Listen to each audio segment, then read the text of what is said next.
हमारी अगली inspiring story एक बहुत ही खूबसूरत जगह से है। जी हाँ, राजस्थान के जयपुर सिटी से, जिसे पिंक सिटी भी कहा जाता है। जयपुर की ही रहने वाली हैं हमारी अगली एस्पायर्स हीरो भावना बंसल जी। आइए जानें उनके बारे में। Hello, good evening. मैं हूँ अभिलाषा और आप देख रहे हैं स्पाइस टॉक्स। आज हमारे बीच में जो आ रही हैं, वो है जयपुर से एक famous social activist and influencer, जो कि ग्लोबली एक प्लेटफॉर्म प्रोवाइड करती हैं ऐसी वुमन के लिए जो कि होम मेकिंग से। नमस्कार भावना जी, आप कैसे हैं? नमस्कार Abhilasha ji, thank you so much for inviting me here.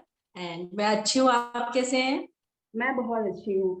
तो जैसा हम जानते हैं आपके बारे में कि आपने एक छोटे से मंच से शुरुआत जो की थी कि 15 वुमेन की जो कम्युनिटी आपने स्टार्ट की थी, वो आज एक अलग ही मुकाम पे पहुँच चुकी है। 28,000 से ज़्यादा महिलाएँ आपके साथ जुड़ चुकी हैं और आपने उनको एक ऐसा प्लेटफ़ॉर्म दिया है, जहाँ पे वो एक होम मेकर होने के बाद भी अपनी टैलेंट को, अपनी स्किल को इम्प्रूव कर सकती हैं। उनको एक प्लेटफ़ॉर्म मिला है, जहाँ पे वो अपनी सारी विशेज़ पूरी कर सकती हैं, जो एक होममेकर होने के साथ में वो नहीं पूरी कर पाई थी पहले। तो कैसा लग रहा है आपको इतनी बड़ी कम्युनिटी को सँभालते हुए? सच बताऊं अभिलाषा जी, मुझे लगता ही नहीं है कि मैं इतनी बड़ी कम्युनिटी को संभाल रही हूँ। एक्चुअली सब कुछ फ्रेंड जैसा लगता है, फैमिली जैसा लगता है। जी, जी। इनफैक्ट तो ये है कि जो ग्रुप मेंबर्स हैं उनको मुझे नाम पर्सनली, जिनसे मैं नहीं भी मिली हुई हूँ, पर्सनली सबके नाम याद आते हैं, उनकी इमेजेस मेरे सामने आ जाती है और खुशी भी बहुत होती है जब मेरे को लगता है कि लोगों को एक प्लेटफॉर्म मिला जहाँ ये बहुत कुछ सीख पा रहे हैं। इनफैक्ट मैं बताऊं, मेरा जो मोटिव था और है वो ये है कि जो होम मेकर्स सच में कुछ नहीं जानती है। हम जैसे लोग हैं जो बहुत कुछ कर सकते हैं, लेकिन कुछ फीमेल्स ऐसी भी हैं जो शाय होती हैं या हर चीज को टाइम नहीं दे पाती है या घर वाले उनको एनकरेज नहीं करते हैं। तो वो जब ग्रुप में आती हैं, ग्रुप में नई नई चीजें सीखती हैं एक दूसरे के थ्रू, और उनका जो कॉन्फिडेंस बिल्डअप होता है, मैं देखती हूँ उनकी डे वन की पोस्ट और थोड़े टाइम बाद जब उनकी पोस्ट में जो डिफरेंस आता है, वो तो तो वो है। सब देख के मुझे बहुत बहुत अच्छा लगता है। जी, बहुत ही खुशी की ये बात है। तो जैसा हम जानते हैं कि आपने भी परिवार की ज़िम्मेदारी को सँभालने के लिए आपने भी अपना जॉब छोड़ दिया था। थोड़ा-सा उसके बारे में बताएँ कि ऐसी क्या परिस्थितियाँ आपके सामने आई थी? वही सेम इंडियन फैमिली स्ट्रक्चर जो होता है, और सेक्रीफाइस हमेशा फीमेल को करना बिल्कुल, बिल्कुल। होगा। अगर आपको अपने बच्चे बड़े करने हैं तो एक जने को करियर अपना ड्रॉप करना होता है, और ऑब्वियस सी चॉइस होती है कि वो फीमेल ही करेगी। तो मेरे सामने भी वही कंडीशन थी। मेरा बेटा जब 9th क्लास में था तो फिर ये सिचुएशन फेस करनी थी कि अब बच्चा पढ़ाई करे या इधर-उधर कहाँ जाए, उसके करियर पे फोकस करना था। तो फिर हमने डिसाइड किया कि ठीक है, मैं घर पे रहूँगी, और मैंने घर पे रहना चुना। एज़ अ होम मेकर मैं घर पे रही। जी, जी, तो जी। वो परिस्थितियाँ जो बस परिवार के लिए होती है, वो मेरे सामने भी वही सेम परिस्थितियाँ थी। जी, जी।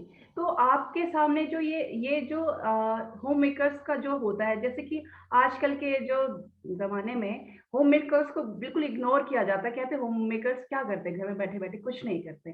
लेकिन जितनी बड़ी ज़िम्मेदारी एक होम मेकर सँभाल रहा है, एक घर बनाना बहुत आसान काम नहीं होता है। तो आपके सामने क्या-क्या चैलेंजेस ऐसे आए, होम मेकर होने के नाते? सबसे बड़ी बात तो ये है, आपको रिकॉग्नाइजेशन नहीं मिलता।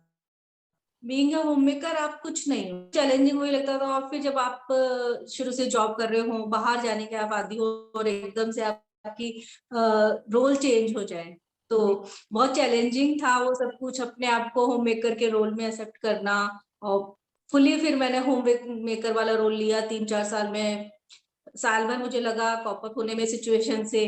फिर उसके बाद थोड़ा सेटल होने लगे, शुरू हुआ कि ठीक है, अच्छा है, इसमें भी एन्जॉय करने लगी। जी, प्योर अपने मम्मियों जैसी लाइफ मैंने जी, जहाँ पे बस सिर्फ सुबह-शाम काम करना है, जी। दिन में घूम के आना है, वो सब कुछ भी मैंने एन्जॉय किया। लेकिन हाँ, थोड़ा टफ होता है वो। और होम मेकर की सबसे बड़ी जो मुझे लगती है कि टेकन फॉर ग्रांटेड लेते हैं, हाँ, ये हर कोई। तो इस चीज़ आपका हस्बैंड भी आप जी। क्या काम है आपके पास? मतलब, तो वो सब चीज़ें मुझे बहुत हर्टफुल करती है कि अगर ये सब कुछ हम छोड़ के बैठ जाएँ, क्यों मैंने छोड़ा था? अगर मैं ये बोलूँ, अगर कुछ करती ही नहीं हूँ, तो वो मैंने छोड़ के और ये क्यों किया था? ये कुछ तो तो था जो मुझे करना था घर पे हाँ लेके। जी, हाँ जी। अगर तो ये ये सही बात है, ये होममेकर के सामने सबसे बड़ा चैलेंज है। जी, सारी महिलाओं को ये जानना चाहिए कि अगर वो एक होममेकर है, इसका मतलब ये नहीं है कि वो कुछ नहीं कर रही, वो बहुत कुछ कर रही जी, है। उनका रोल जो है एक जी, अनसंग हीरो जैसा होता है ना, कि जो जिन हीरोज़ की स्टोरीज़ नहीं गाई जाती हैं और बताया नहीं जाता कहानी, वही हीरोज़ होममेकर्स होते हैं, क्योंकि हर एक एक परिवार जी, एक परिवार की दूरी होती है होममेकर। अगर वो एक इतना सा 1 इंच भी इधर-उधर शिफ्ट हो गए ना, पूरा घर हिल जाता है। एक दिन अगर घर में बीमार हो जाए फीमेल, तो घर की हालत देखिए आप कि क्या होती है। लेकिन वो उसको समझते बहुत कम है, लेकिन अब थोड़ा शायद सिनेरियो चेंज होता जा रहा है। हाँ जी, हाँ जी। एक बैकबोन की तरह एक होममेकर होता है, एक घर को सँभालने का एक स्तंभ होता है, जिसके ऊपर पूरा घर टिका रहता है। तो ये बहुत ही अच्छी बिल्कुल। बात आपने बताई। आप एक प्राउड मदर भी हैं, तो अब आप जब आप इतने बड़ी इन्फ्लुएंसर बन गई हैं, तो अब आपका परिवार का नज़रिया आपके प्रति कैसा रहता है? बहुत चेंज हो गया, बहुत चेंज हो गया। मैंने खुद ने फ़ील किया है, मेरा खुद का भी नज़रिया अपने लिए चेंज हो गया।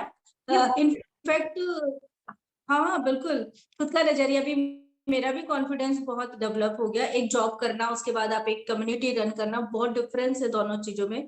लोग आप पे बिलीव करते हैं, आपको फॉलो करते हैं। वो आप में एक कॉन्फिडेंस बिल्डअप करता है। एक जॉब करना that is a different thing और ये एक अलग ही है। और मुझे ये सब कुछ बहुत अच्छा भी लग रहा है। मुझे नहीं पता था कि मुझ में इतनी पोटेंशियल है। वो जो हम कहते हैं ना जब हम कुछ काम करते हैं तब हमें अपनी असली ताकत पता चलती है। तो तो वो मतलब सब कुछ है और घर का नज़रिया, परिवार का नज़रिया सब कुछ बदल गया। बिल्कुल। ये एक हॉल ऑफ मिरर हम सबको ध्यान में रखना चाहिए कि हमने एक हॉल ऑफ मिरर को देखना चाहिए। हमको नहीं पता है कब हम किसको कितना इंस्पायर कर रहे हैं, तो अपने को कभी भी जी। कम नहीं आंकना चाहिए, अपने को कभी भी कम नहीं आंकना चाहिए। आपने अपने पोटेंशियल को पहचाना और उसके साथ में आपने इतनी सारी महिलाओं को वही चीज़ दिखाई कि नहीं आप में भी वो बात है। तो ये हम इस चीज़ के लिए बहुत ही ग्रेटफुल है आपके लिए कि आपने उन सभी महिलाओं को जिनका थैंक कॉन्फिडेंस लो था, उनको एक प्लेटफ़ॉर्म दिया, उनको कुछ करने का प्लेटफ़ॉर्म दिया। तो आज मैं आपसे ये पूछना चाहूँगी कि आपकी लाइफ़ में वो कौन लेडी हैं, जिनसे आप इतनी इंस्पायर हुई, जिन्होंने आपको इतना मोटिवेशन दिया? आपकी लाइफ़ में ज़रूर कोई ना कोई एक लेडी रही होंगी, जिनसे आपने इतनी सारी लेडीज़ के लिए इतना कुछ करने के लिए सोचा। तो प्लीज़ उनके बारे में आप बताएँ। जी, जैसे मैं बता दूं डेली जिन भी लेडीज से मैं मिलती हूँ कुछ ना कुछ मुझे उनमें इंस्पायरिंग लगता ही है, चाहे वो मेरी पड़ोस वाली आंटी हो, चाहे मेरी माँ हो या मेरी फ्रेंड हो, कुछ ना कुछ मुझे हमेशा ऐसा लगता है यार इसमें ये तो कितना अच्छा है, तो वो मुझे इंस्पायर करता है।